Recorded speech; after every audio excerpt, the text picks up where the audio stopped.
میں 9 سال کی تھی اور وہ 50 سال کا تھا، اور میری زبان کو دبا دیا گیا اور اس کی آواز آج بھی مسجدوں میں گونجتی ہے. یعنی نبی علیہ السلام اور اماں عائشہ کو ایک کیس بنا کر پیش کیا گیا اور میرے پیغمبر کی گستاخی کی گئی. ایسے گستاخوں کو کیفر کردار تک پہنچانا حکومت کی ذمہ داری ہے.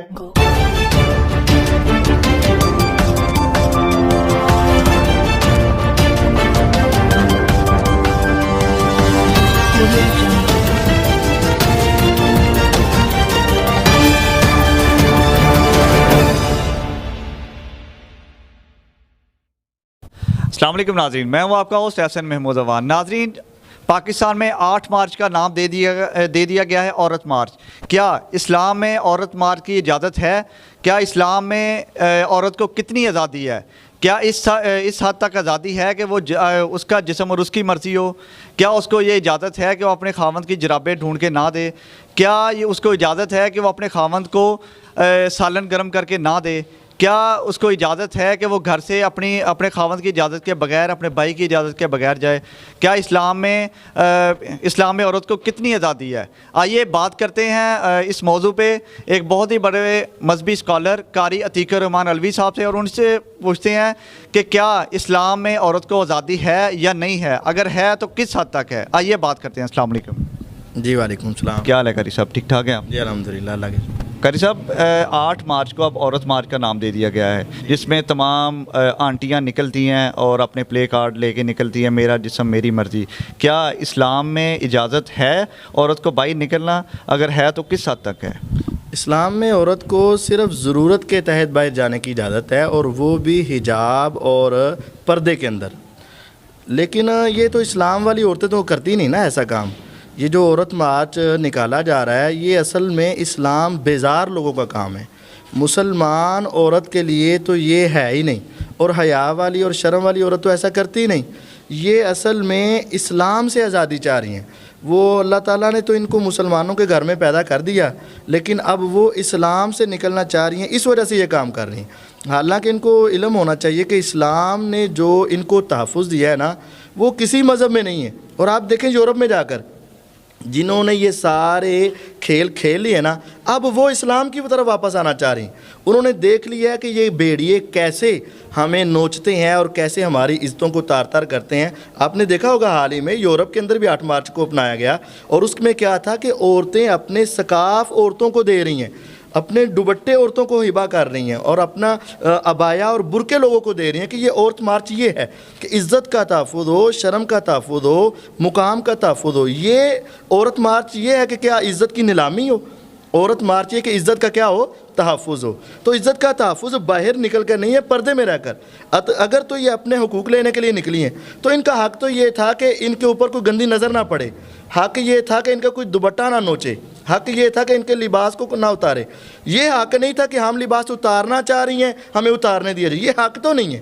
یہ تو سیدھی اسلام سے بغاوت ہے اور شریعت کا ٹکراؤ ہے.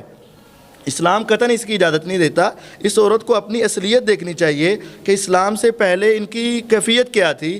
بچی پیدا ہوتی تو زندہ دفن کر دی جاتی، اور باپ اپنے ہاتھوں سے دفن کرتا. عورت کو کس سے تحفظ چاہیے؟ باپ سے تحفظ چاہیے. باپ تو اس کی عزت کا رکھوالا ہے.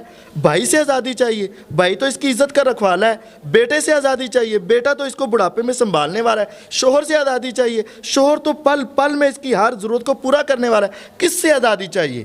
غیر مردوں سے آزادی چاہیے نا. تو وہ تو شریعت میں آ کر آزادی ہے، نہ کہ شریعت سے باہر نکل کر.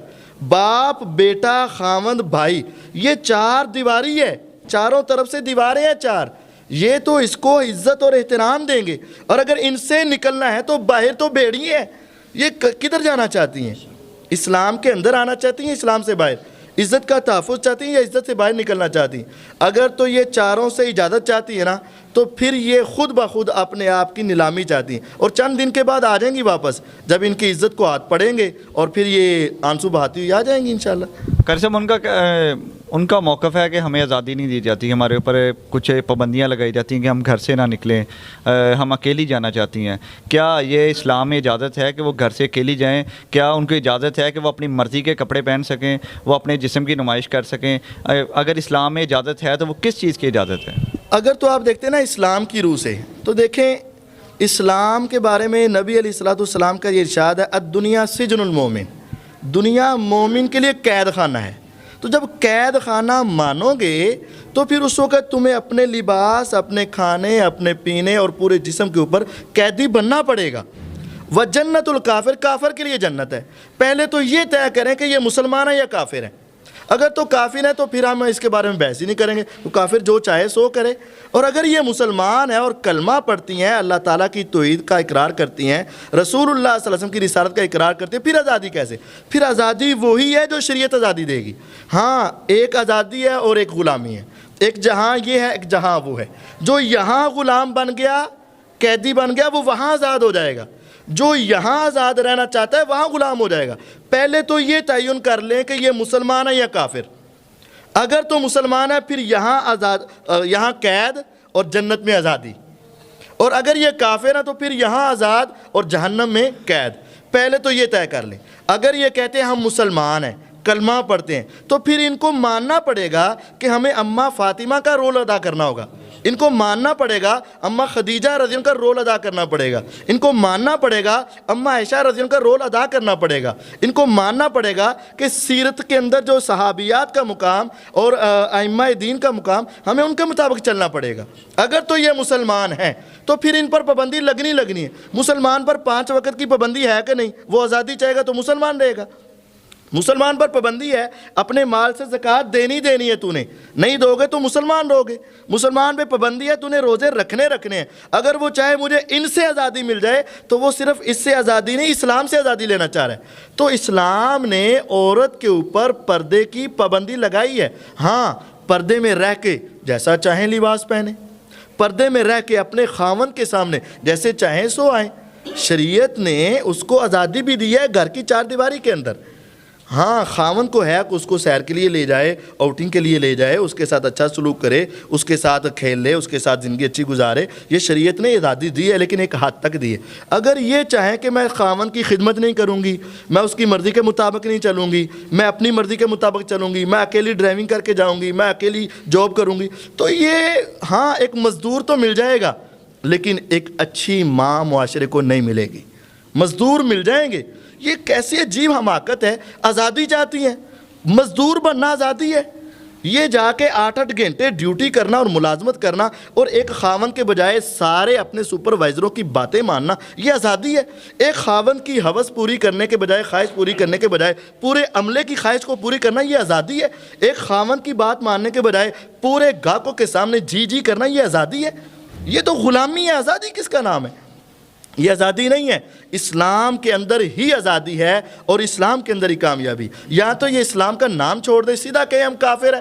سامنے رکھنی چاہیے قرآن سورۃ النور، اللہ تعالیٰ کا فرمان ان الذین یحبون ان تشیع الفاحشۃ فی الذین آمنوا، جو یہ بے حیائی کو پھیلانا پسند کرتے ہیں، لہم عذاب علیم، المناک عذاب، دردناک عذاب، فی الدنیا والآخرہ، دنیا میں بھی ان کو عذاب ملے گا، آخرت میں بھی عذاب ملے گا۔ ان کی آخرت تم دیکھ لینا اور ان کی موت تم دیکھ لینا، جو اس طرح کی بے حیائیاں کرتی ہیں۔ اسلامی جمہوریہ پاکستان قطعاً اس کی اجازت نہیں دیتا، اور ہمارا آئین بھی قطعاً اس کی اجازت نہیں دیتا۔ یہ چند لوگ اوپر ملے ہوئے ہیں اور یہ چند رنڈیاں سی اکٹھی ہوئی ہیں، یہ سارے اسلام کا نام بدنام کر رہے ہیں۔ اسلام اور اسلامی جمہوریہ پاکستان اور ہمارا آئین اور ہمارا قانون قطعاً اس کی اجازت نہیں دیتا، اور شریعت تو بالکل اس کی اجازت نہیں دیتی۔ یہ لوگ اپنی دنیا بھی برباد کر رہے ہیں اور آخرت بھی۔ ویسے یہ لوگ ہیں کون؟ جو مذہب نظام، بس کوئی صحیح العقیدہ مسلمان، سچا مسلمان، حیادار مسلمان کبھی اس کو پسند نہیں کرتا، عقل بھی پسند نہیں کرتی، ایمان بھی پسند نہیں کرتا، اور یہ بالکل نہیں ہونا چاہیے۔ ہم اس کی بھرپور مذمت کرتے ہیں اور اپنے احکام بالا سے یہ بڑی پرزور اپیل کرتے ہیں کہ خدا را، جب تم نے نعرہ لگایا ہے ایاک نعبد و ایاک نستعین، اور جب تم نے مدینہ کی ریاست کا نام لیا ہے، دنیا نے تمہارے اوپر اعتماد کیا، اب اگر تو سچے ہو تو پھر اس کے اوپر عمل پیرا کرواؤ، اور اگر منافقانہ تم نے کیا ہے تو پھر اس کی سزا تمہیں قیامت کے دن ملے گی، کیونکہ حکمران سے رعایا کے بارے میں قیامت کے دن سوال ہوگا۔ حکمران سے